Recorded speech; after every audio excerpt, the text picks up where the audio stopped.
যারা যারা কৃষক বন্ধুর ভেরিফিকেশন ফর্ম জমা করেছেন তাদের জন্য সুখবর। আর যারা এখনও ভেরিফিকেশন করেননি বা কোনো কারণে করতে পারেননি তাদের জন্য ভালো খবর। আর যারা অন্নপূর্ণা যোজনার টাকা এখনও পাননি, যারা যোগ্য, তাদের জন্য সুখবর। নমস্কার বন্ধুরা, আশা করি সবাই ভালো আছেন, সুস্থ আছেন ও পরিবারের সাথে আছেন। যারা যারা কৃষক বন্ধুর ভেরিফিকেশন ফর্ম জমা দিয়েছেন, শোনা যাচ্ছে আগস্ট মাসেই আপনাদের অ্যাকাউন্টে কৃষক বন্ধুর টাকা দিয়ে দেওয়া হবে। আর যারা ভেরিফিকেশন করেননি, যাদের তারিখ পার হয়ে গেছে, যেদিন আপনার ভেরিফিকেশনের তারিখ ছিল সেদিন কোনো কারণবশত আপনি ভেরিফিকেশন ফর্ম জমা করতে পারেননি, তাদের জন্য সুখবর। আবার নতুন করে সব পঞ্চায়েতের কৃষক বন্ধু ভেরিফিকেশনের ফর্ম জমা নেওয়ার তারিখ দেওয়া হয়েছে।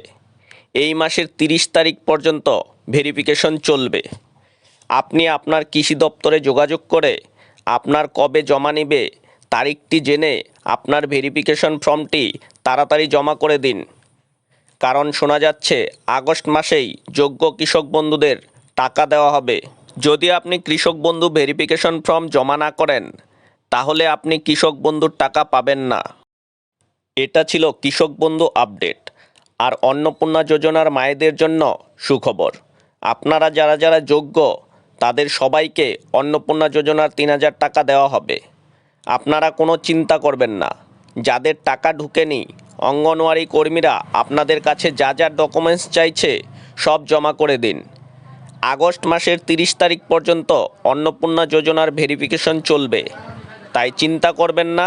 আপনি যোগ্য হলে অবশ্যই অন্নপূর্ণা যোজনার 3000 টাকা পাবেন। সবাই ভালো থাকুন, সুস্থ থাকুন ও পরিবারের সাথে থাকুন। ধন্যবাদ।